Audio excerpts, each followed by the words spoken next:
Hello, everyone, and welcome to the Strategic Advantage Ed Chatter.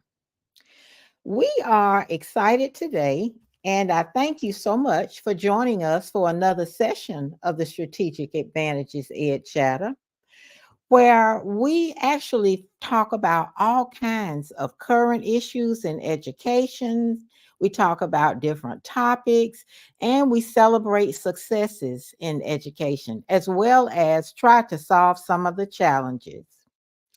Today, we're looking at the culture and climate in a school, and we're talking about 10 factors that, when implemented, can really significantly impact the positive climate and culture in a school setting.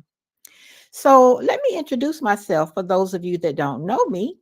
I am Valia Lee. I am the founder and CEO and educational strategist associated with the Strategic Advantage.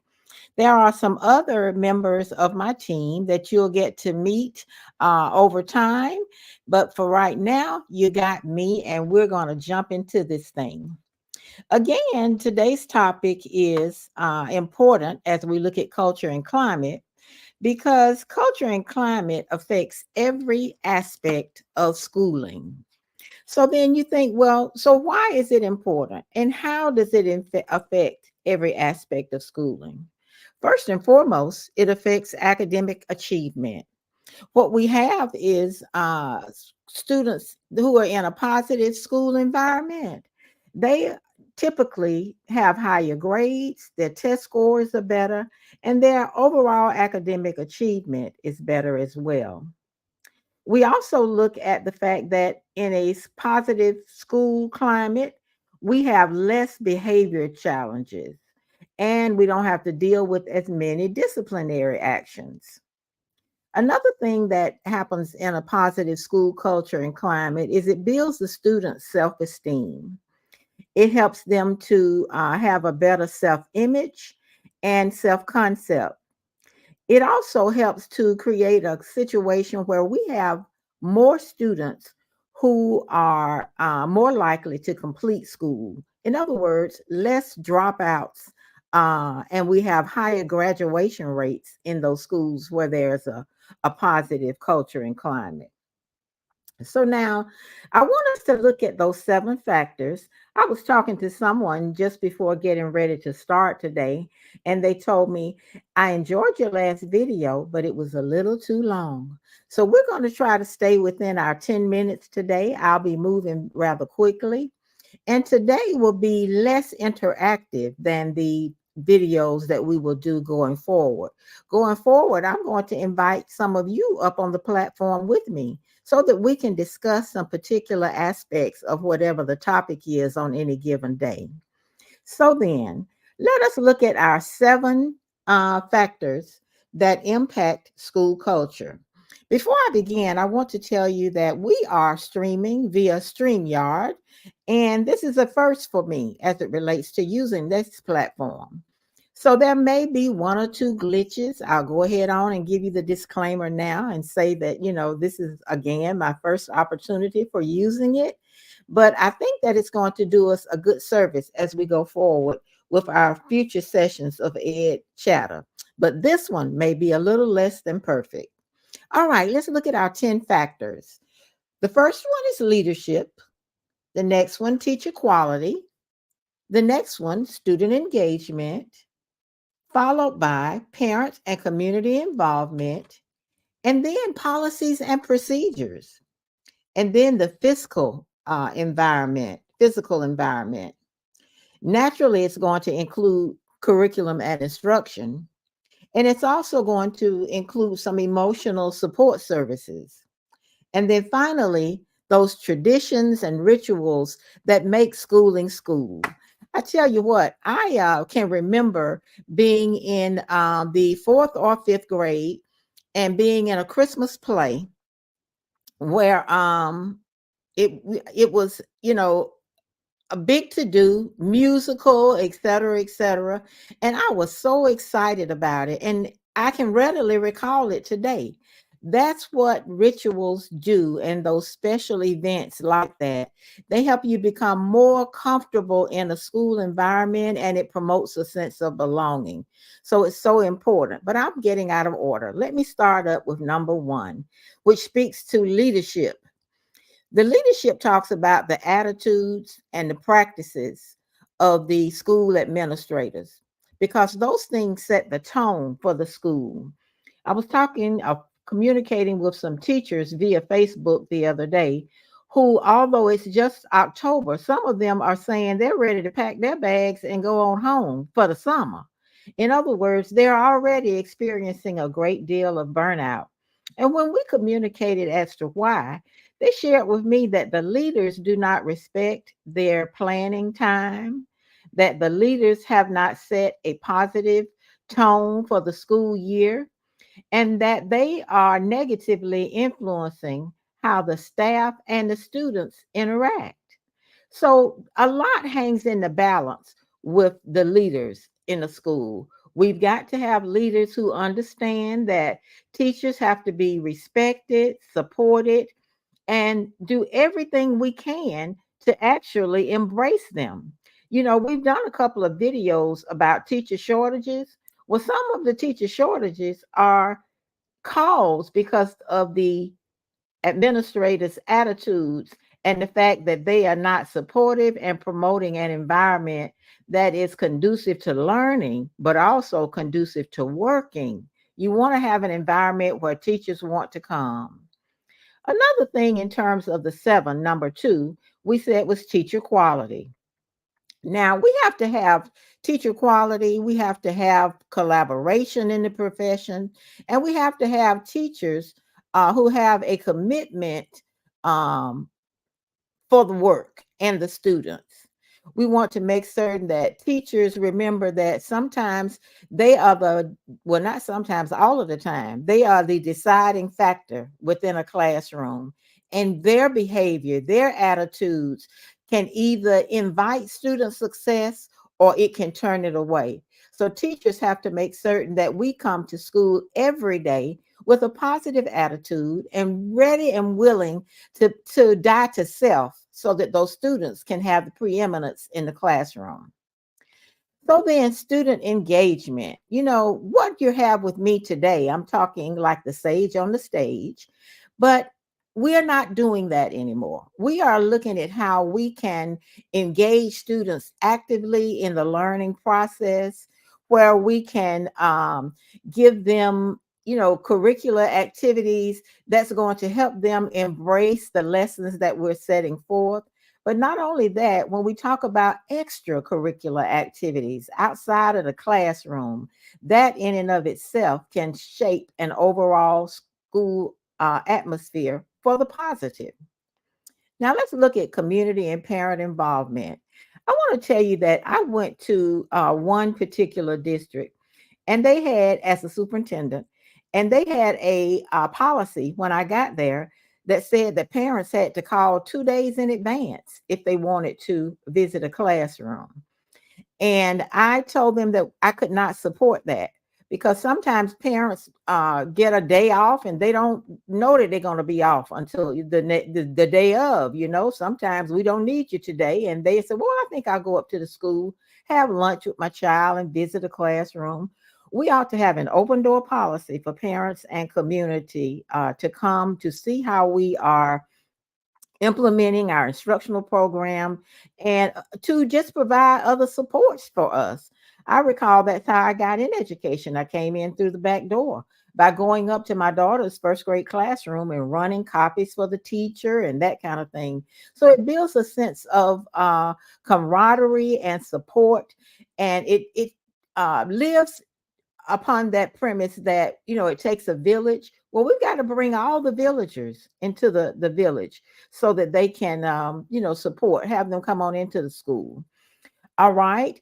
I also want to tell you that that we have diversity and inclusion. We want a climate where everyone feels respected, welcomed, and they have an understanding that this is their school It's not just the school for the students and those that work in the building. The school is a community hub, and we have to implement our practices in terms of welcoming parents and community in to mirror that idea. Another thing we have to make certain of is that we have policies and procedures. Every school leader should establish policies and procedures for the staff, and they should be communicated via a staff handbook. Every school should have a staff handbook. There should be no questions, particularly when we talk about teacher shortages, substitute shortages, and we having different people to come in and out of those classrooms to support teaching and learning. They need to be able to look in a handbook and say, how do they do this? When does this class go to lunch? When does they go to the library? We need to have information out there so that those policies and procedures speak to this. Now, it also has to be as it relates to the disciplinary concerns and having a culture that is, supportive of students, and one where everyone can expect behavior to be in a good way, where teachers want to be and students want to be. So, what we're talking about is establishing a student code of conduct that's school wide. It is communicated to the students, the teachers are understanding it. It is also communicated to parents and community. Let's go on about the physical environment. Now, I've been working with a charter school, and I tell you, every time I walk up to the school, I get a check in my spirit. The outside side of the school needs painting. Right as you go into the building, that area needs to be blown every day by the custodians. There should not be leaves from last fall still out there. And we should have one or two plants out there that says this is a warm and welcoming environment. We also need to make certain that the inside of the school is painted and that it has a, again, inviting atmosphere when parents come in. Sometimes first impressions are lasting impressions, and we want to make certain that everything as it relates to the physical environment is in order. You see, the condition and the design of the facilities can affect student and staff morale, and thereby it will influence the learning experience in that school. So, the next thing, and one of the main things, is curriculum and instruction. There has to be relevance communicated to the students. We always talk about wanting rigor. Well, we've got to have relevance too. We have to make certain that it is a high quality curriculum and that the teaching methods can engage students, and it gives students a sense of belonging. So the curriculum and instruction should be relevant. It should give students a sense of belonging, and teachers need to be well prepared so that they can implement it. Don't come in shooting from the hip. You need to be ready every day. There are any number of things that can go on in a school that will require some emotional support for the learners. And I'm going to add that to the teachers as well and other staff members. We talk about social and emotional learning for the teachers. We have to have that for the staff too. We need to be able to provide counseling services, mental health services, and resources, and create a supportive climate that will support students when they face challenges.